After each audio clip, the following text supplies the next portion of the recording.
Assalamualaikum warahmatullahi wabarakatuh. Salam sejahtera untuk kita semua. Perkenalkan, nama saya Mu'arif Islamia.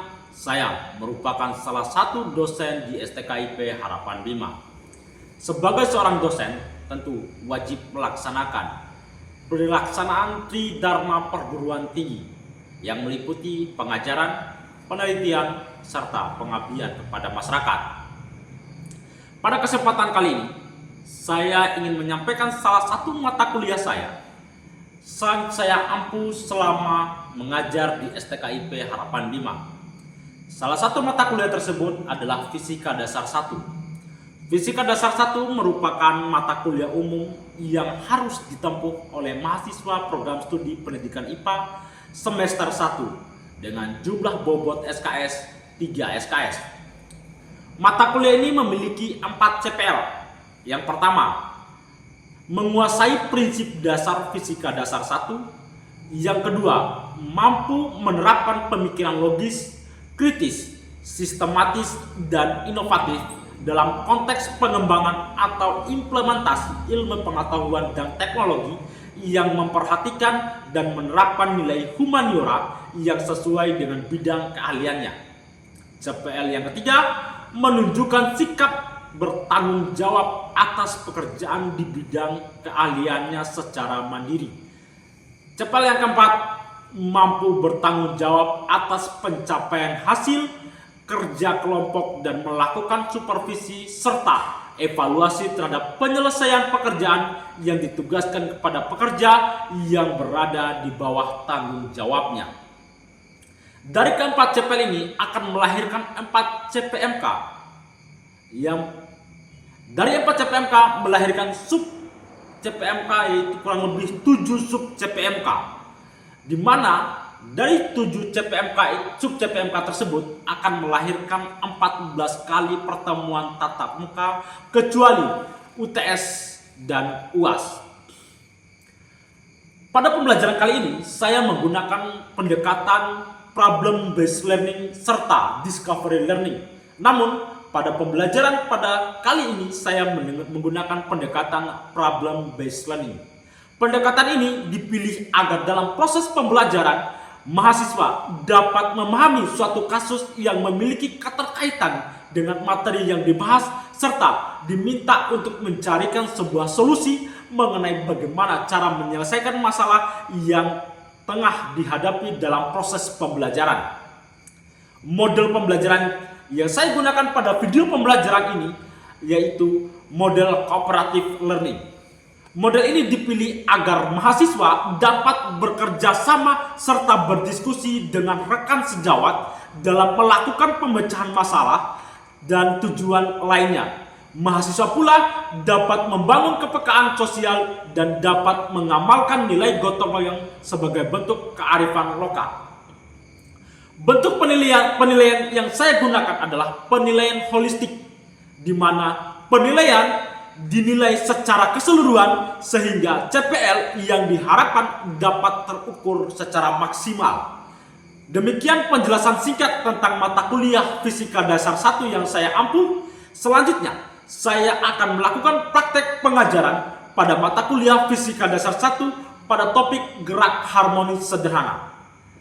Untuk lebih lengkapnya, selamat menyaksikan. Baik. Assalamualaikum warahmatullahi wabarakatuh. Waalaikumsalam warahmatullahi wabarakatuh. Sebelum kita belajar pada bagian ini, alangkah lebih baiknya kita minta restu dan minta keberkahan para sahabat kita. Berdoa menurut kepercayaan masing-masing. Berdoa dimulai.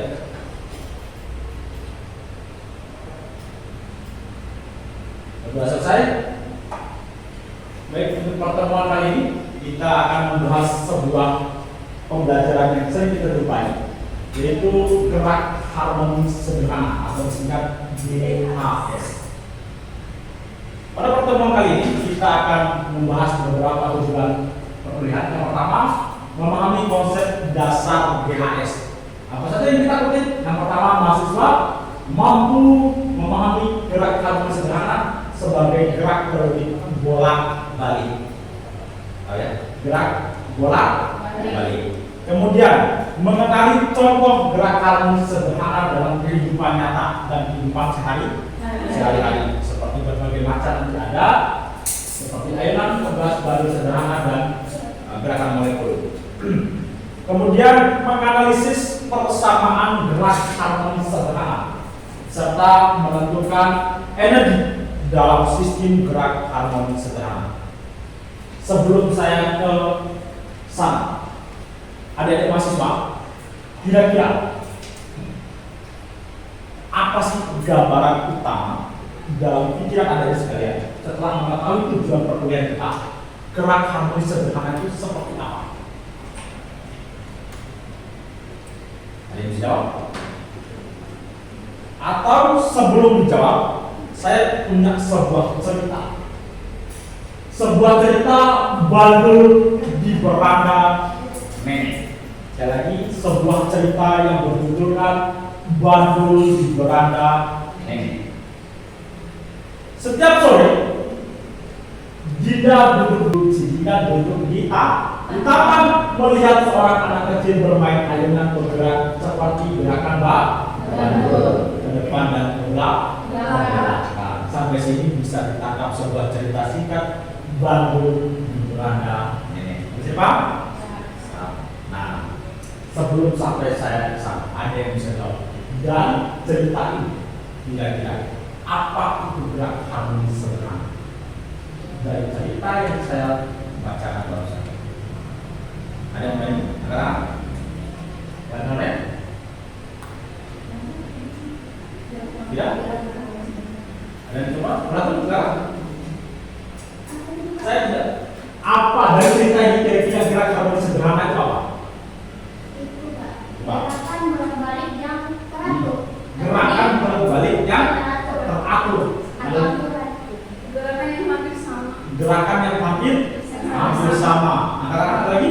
Gerakan yang berulang-ulang. Gerakan yang berulang-ulang. Jangan lupa gerakannya, biar lebih jelas. Nah, kalau dari penjelasan secara sederhananya, gerakan dan gerak bolak-balik suatu benda melalui titik setimbang, di mana percepatan dan daya pemulih yang dialami benda mengalami berbanding lurus dengan simpangan dan arahnya selalu menuju ke titik keseimbangan. Jelas, di sini contoh tadi ada bandul ayunan atau pendulum di rumah nenek. Kemudian pegas yang naik turun. Pegas yang naik turun itu di apa namanya kalau di motor itu sampai ke motor gitu biasanya. Nah, ternyata mereka juga punya namanya pendulum yang naik turun. Di dalam sana namanya gerak harmonis pasti menunjukkan periode itu menunjukkan waktu, sedangkan frekuensi itu menunjukkan kerapatan ketika atau kecepatan ketika bergerak bolak-balik. Di sini ada yang mau bertanya? Ada yang ingin bertanya? Ada yang mau bertanya? Boleh, silakan. Ada yang mau bertanya, silakan bertanya. Siapa? Ayo, silakan. Jika seorang anak bermain ayunan dan mendorong dirinya secara teratur, bagaimana gerak harmonis sederhana atau GHS yang menjelaskan gerakan ini? Oke, sesuai dengan gambar di atas ya. Bagaimana proses gerak harmonis sederhana pada sebuah ayunan? Jelas. Di sana terdapat gaya pendorong ya, gaya pendorong yang dimulai oleh seorang anak sehingga melahirkan sudut tertentu. Dari sudut tertentu menimbulkan sebuah percepatan dan perlambatan. Percepatan saat apa? Percepatan ketika kalau pada cerita ini tadi adalah pada saat titik gaya pemulih atau pada saat titik seimbang. Kalau pada saat titik seimbang dia akan mengalami percepatan, namun pada saat puncak tertingginya dia perlahan melambat. Contoh kayak ini. Pada saat titik seperti ini di sini, dari awal ayunan mulai dari sini, dia akan mengalami sebuah percepatan atau mengalami kecepatan, penambahan percepatan. Kemudian ketika dia sampai ke sini, puncaknya dia akan mengalami perlambatan. Dia akan mengalami diam sesaat. Baru dia kembali lagi ke titik seimbangnya sehingga melahirkan gaya pemulih tadi. Sampai sini paham? Nah, dari itu kita bisa menarik sebuah ciri-ciri gerak harmoni. Yang pertama jelas gerak periodik. Gerak periodik terjadi secara berulang-ulang dalam selang waktu tertentu. Artinya, benda yang melakukan pola gerak yang sama berulang dalam satu periode. Satu periode itu apa, Pak? Kalau satu periode kalau kita gambarkan sebuah ayunan tadi, dia akan mengalami sebuah periode. Periode terjadi dalam satu gelombang atau satu gerakan bolak-balik, sehingga kalau dalam digambarkan seperti ini akan melahirkan namanya puncak. Kemudian ada yang namanya lembah. Itu bisa dikatakan satu gelombang. Dari situ kita bisa menyimpulkan bahwa gerak periodik itu adalah gerak yang berulang dalam waktu tertentu. Sampai paham? Nah, itu gerak periodik. Kemudian jelas yang namanya gerak harmonis seimbang seperti yang dijelaskan dalam sebuah cerita tadi. Ada yang namanya memiliki titik seimbang dalam posisi gaya total bekerja pada benda itu sama dengan 0. Bagaimana Pak penjelasannya? Penjelasannya seperti ini, sederhana saja. Ketika ada sebuah ayunan, kita tarik dari sini, kemudian ini titik seimbang, puncaknya di sini. Gaya yang ke sini itu dengan tarik lagi ke sini itu sama dengan 0, di mana titik seimbangnya itu sama dengan 0.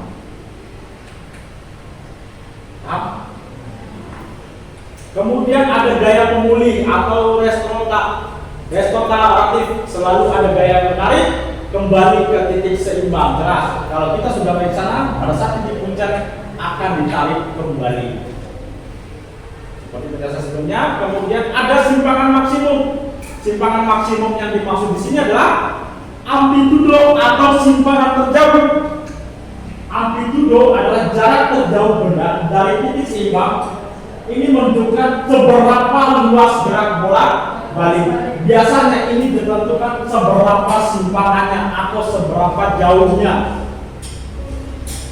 Seberapa jauh ini biasanya ditentukan oleh sudut menggunakan busur. Biasanya ada 45 derajat, 40 derajat, 30 dan lain sebagainya. Nanti kita ada sebuah lembar kerja mahasiswa yang bisa dikerjakan. Jelas, frekuensi dan periode akan selalu tetap, akan selalu sama dan selalu tetap. Nah, dari persamaan itu, sebelum kita ada yang mau bertanya terlebih dahulu? Tidak, sekarang. Apa contoh gerak harmonis sederhana dalam peralatan rumah tangga? Kalau gerak harmonis dalam peralatan rumah tangga itu banyak. Nih, contoh di depan kita. Ini ada sebuah kipas angin. Dia melakukan gerak bolak dan balik. Itu sederhananya dalam peralatan rumah tangga. Selain itu apa, Pak? Peralatan motor, sepeda motor, ada shock breaker lagi. Kemudian tahu timbangan bayi yang menggunakan pegas itu juga menggunakan sistem gerak harmonis sederhana. Itu adalah beberapa contoh yang diimplementasikan gerak harmonis sederhana dalam kehidupan sehari-hari. Pak, Ya, Pak pernah lihat lato-lato. Iya, Yang mana kecil itu? Iya, itu terus contohnya enggak sih? Termasuk contohnya nggak sih Pak? Ya, salah satu bisa kita terapkan namanya main lato-lato. Itu terjadi gerak bolak-balik. Ada panjang talinya, ada masa bebannya, ada periodenya. Nah, kalau salah satunya terlalu kencang, biasanya satunya terpental.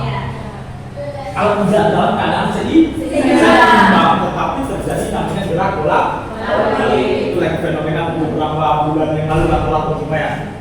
Kemudian yang lain apa Pak? Kalau yang lain itu kayak yoyo. Oh iya. Ya kan bisa naik itu gerakan bolak-balik. Ada lagi yang mau tanya? Nggak ada? Oke. Kita kembali ke sini. Nah, persamaannya jelas. simpangan tadi itu adalah simpangan terjauhnya nilai X-nya dalam satuan meter. Kalau dirumuskan X sama dengan AC omega T I atau A cos omega T I. AC sama A cos apa bedanya? Tergantung dari bentuk gelombang dan simpangan yang terjadi pada sebuah sistem. Kemudian amplitudo itu dalam satuan meter atau nilai simpangan maksimum, nilai simpangan maksimum terjauhnya. Frekuensi satuannya hertz. Ingat satuan ini dalam satuan internasional semua ya. Hertz. Atau dalam kalau kita rumuskan F sama dengan square T. Apa bedanya dengan yang rumus? Jangan lupa ini kita memiliki rumus nih. Rumus periode dalam DHS ya. 2pi akar L per G. G itu adalah gravitasi. Nah ini dicerna baik-baik. Ini akan saya telah nanti ketika dalam sebuah lomba kerja mahasiswa. Ada berbagai macam persamaan sana. Nilai maksimum, kemudian omega. Omega itu adalah kecepatan sudut, ini dibaca omega ya. Kecepatan sudut dalam 1 radian per sekon, rumusnya adalah omega sama dengan 2pi dikali frekuensi atau omega sama dengan 2pi per T. Kenapa 2pi per T Pak? Karena F itu seper T, F itu adalah seper T. Maka dibuatkan 2pi sama dengan 2pi per T. Energi mekanik dalam satuan joule ini rumusnya tetap setengah K kali amplitudo dikuadratkan. Kemudian tadi di tujuan kuliah kita energi yang bergerak pada gerak harmonis sederhana. Sebelum kita ke sana, ada yang mau bertanya terlebih dahulu? Nggak ada? Belum ada, oke. Energi pada gerak harmonis sederhana itu dibagi menjadi dua. Ada dari 3. Tapi namanya energi potensial sama energi kinetik itu merupakan bagian dari energi mekanik, maka disebut menjadi cukup 2 energi yang bekerja sana kemudian digabung menjadi satu. Pada gerak harmonis sederhana energi mekanik bersifat tetap. Sekali lagi, baik energi mekanik pada gerak harmonis maupun energi mekanik pada pembelajaran mekanika yang sebelumnya yang usaha dan energi itu dia tetap bersifatnya konstan, tidak akan pernah berubah tergantung dari besaran energi potensial dan energi kinetik. Merupakan jumlah energi potensial, energinya hanya berubah bentuk tetapi jumlah totalnya tetap. Apa yang berubah bentuk Pak? Berubah bentuk kadang energi mekaniknya lebih kinetiknya lebih besar atau energi potensial lebih besar. Kemudian energi mekanik adalah energi total dari sistem. Hasil jumlah dari energi kinetik dan potensial. Energi kinetik energinya memiliki benda. Sekali lagi, bedanya kinetik sama potensial itu berada di sini. Kalau energi kinetik selalu bergerak, sedangkan potensial itu bergantung pada posisi. Ya, jangan lupa kinetik selalu bergerak. Kalau bergerak melahirkan sebuah kecepatan, sedangkan kalau posisi itu melahirkan sebuah ketinggian.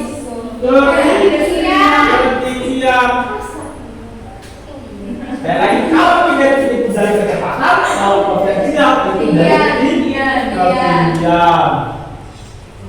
Oke, sebelum saya lanjut ke lomba kerja mahasiswa, ada yang mau bertanya terlebih dahulu? Ada yang mau bertanya? Belum ada?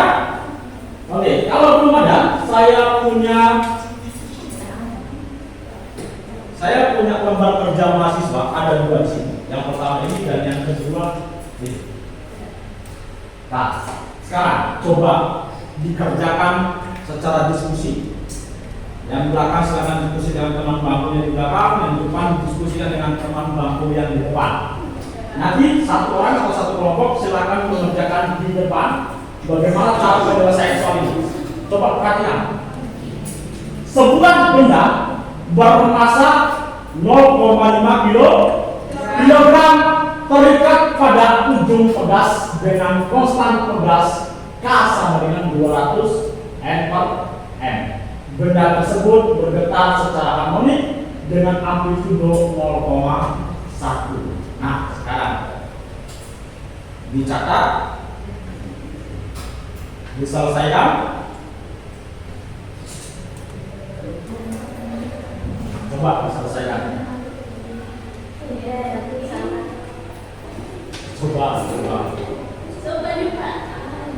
Coba. Sama bukan berarti dimarahin kan? Coba. Satu berapa? Yang satu apa yang dua? Yang dua dulu, 2 dan 3 baru kita bisa menentukan jawaban nomor 1. Iya. Ya. Coba yang dulu itu.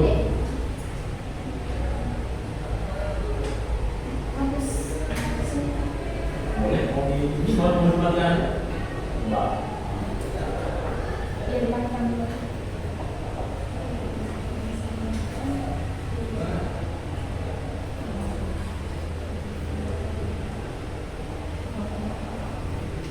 Ini nomor berapa dulu nih? Nomor 2 sama nomor 3 Ah, dulu. nomor 2 dulu. Nomor 3-nya belakangan. Nomor 2 kerja Pak. Ya.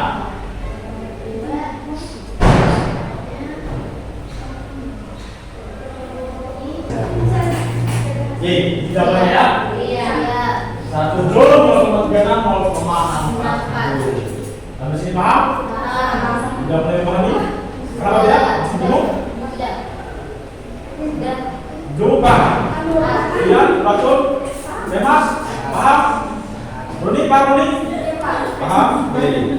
Sekarang, coba sekali lagi. Saya punya sebuah kegiatan lagi. Punya sebuah kegiatan. Di sini ada 2 buah bandul. Pertanyaannya adalah, kelihatan nggak sih? Kayak? Saya misalnya ini. Ada 2 buah bandul.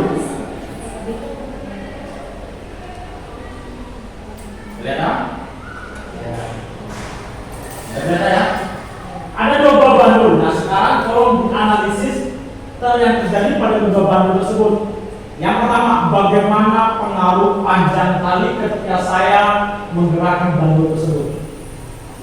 Panjang tali. Yang kedua, bagaimana pengaruh massa beban pada kedua bandul? Dan yang ketiga, analisis gerak bandul terhadap energi potensial dan energi kinetiknya. Jika panjang tali berbeda. Angkat tangan. Siapa? Jumu dulu. Jika panjang talinya berbeda, maka periode getaran bandulnya juga akan berbeda. Oke, periode getaran bandulnya juga akan berbeda. Terus? Karena semakin panjang tali, maka periode getaran bandul akan semakin lama. Oke. Dan frekuensi getaran akan semakin rendah. Semakin. Sebaliknya, jika pendek talinya, maka periode getaran bandul akan semakin singkat dan frekuensi getaran akan semakin tinggi. Oke, frekuensinya semakin tinggi dan periode juga makin cepat ya. Ya. Hal yang pendek. Kita coba perhatikan. Kita nomor 1 kita gerakan di sudut 45 ya. 45. Oke, sekarang kita gerakan di gerakan yang sama di 45 derajat juga. Nah, kita buktikan apa yang terjadi dengan penjelasannya si Jumratul ternyata benar. Frekuensi ketika yang panjang itu dia frekuensinya lebih lambat dan periode yang membutuhkan waktu yang cukup. Bukan, kalau yang panjang itu membutuhkan frekuensi yang lebih lambat dan juga periode yang cukup besar. Karena membutuhkan waktu yang cukup lama dalam untuk mencapai satu periode.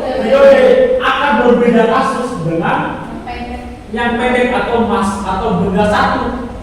Benda satu itu semakin pendek maka frekuensinya semakin besar, tetapi waktunya semakin cepat atau semakin kecil. Ingat, di persamaan awal tadi bahwa frekuensi itu sama dengan selalu berbanding terbalik dengan periode. Kalau frekuensinya besar, maka waktunya kecil. Tetapi sebaliknya jika frekuensinya kecil, maka waktunya besar. Contoh kayak gini. Sekarang pertanyaan yang kedua tadi, pengaruh nggak sih massa benda terhadap bandul tersebut? Coba kan? Ayo kita. Masa beban tidak mempengaruhi periode dan frekuensi bandul. Periode dan frekuensi bandul hanya dipengaruhi oleh panjang tali dan kecepatan gravitasi. Masa beban hanya mempengaruhi energi kinetik dan potensial bandul, tetapi tidak mempengaruhi periode dan frekuensi. Oke. Massa benda itu tidak mempengaruhi frekuensi dan periode. Kalau saya besarkan massanya, kita buktikan. Benda 1 saya pakai massa di sini 1 kg. Benda 2 saya pakai massa 1 kg juga. Nah, 1 kg dengan panjang tali yang sama 50, yang ini saya pakai juga 50, 0,5. Ternyata tidak mengalami perubahan. Kalau saya di sini pakai sama-sama 1 kg, saya turun ini. Tetap tidak mempengaruhi. Kenapa? Di periode tadi rumusnya, di persamaan periode tadi rumusnya seperti ini. Ini rumusnya. Rumusnya adalah T 2pi akar L per gravitasi. Hanya mempengaruhi apa? Panjang tali dan juga percepatan gravitasi bumi. Itu yang mempengaruhi. Ternyata massa tidak mempengaruhi dari kerja bandul. Ternyata yang berpengaruh apa? Yang dipengaruhi adalah energinya. Mempengaruhi energi kinetik dan potensial. Kita bisa perhatikan di sini. Kalau saya tambahkan energi, gravitasi energi. Nah, di sini kita lihat naik turunnya energi kinetik dan energi potensialnya. Ini pada masa benda 1 ya. Kalau saya cukup pakai 1 aja, pakai 1. Nggak usah pakai 2. Nah, pakai 1 aja bisa kita lihat. Nah, energi totalnya selalu sama dan tetap. Tetapi energi kinetiknya lah yang akan berubah. Energi kinetik dan energi potensial. Pada saat di titik tertinggi, energi potensial paling tinggi. Tetapi pada saat di titik seimbang, maka energi kinetik yang paling besar. Bisa kita simpulkan adalah hari ini pembelajaran kita adalah ternyata yang pertama yang bisa kita simpulkan adalah dari persamaan tadi, dari tujuan mata kuliah kita adalah yang pertama jelas sekarang mahasiswa tahu bagaimana gerak harmonis sederhana itu. Dia adalah gerak bolak balik dan selalu bersistem periode. Kemudian mengenali contoh-contoh BHS tadi yang ditanyakan sama Mbak Fia, juga tadi ada yang namanya kipas angin, kemudian ada shock breaker motor. Ternyata tadi diperjelas lagi sama Mbak Kuratun tentang lato-lato Pak. Nah, itu juga penerapannya menggunakan sistem gerak harmonis sederhana. Kemudian menganalisis persamaan banyak sekali persamaan. Ada periode, ada frekuensi, juga ada berbagai macam simpangan terjauh, kemudian kecepatan sudut, energi mekanik, dan energi potensial dan lain sebagainya. Dan yang ketiga, tujuan kita adalah menentukan energi di dalam gerak harmonis sederhana. Jelas energinya tadi ada 3. Yang pertama mekanik, jelas pasti ada potensial dan juga kinetik. Itu kesimpulan. Kemudian sebelum kita akhiri pembelajaran kita hari ini, bagaimana penerapan pembelajaran kita hari ini sangat bermanfaat untuk proses kehidupan kita yang awalnya tidak tahu menjadi tahu. Dan responsif mahasiswa pun hari ini cukup sangat luar biasa, menemukan berbagai fakta dan fenomena yang ada di gerak harmonis sederhana dalam kehidupan sehari-hari. Itu luar biasa. Tepuk tangan buat kita untuk hari ini. Oke. Sebelum kita akhiri, maka karena kita tadi membuka dengan bismillah, maka kita sama-sama membuka dengan hamdalah. Kita tutup dengan hamdalah. Kita akhiri, kita bismillah. Assalamualaikum warahmatullahi wabarakatuh. Waalaikumsalam.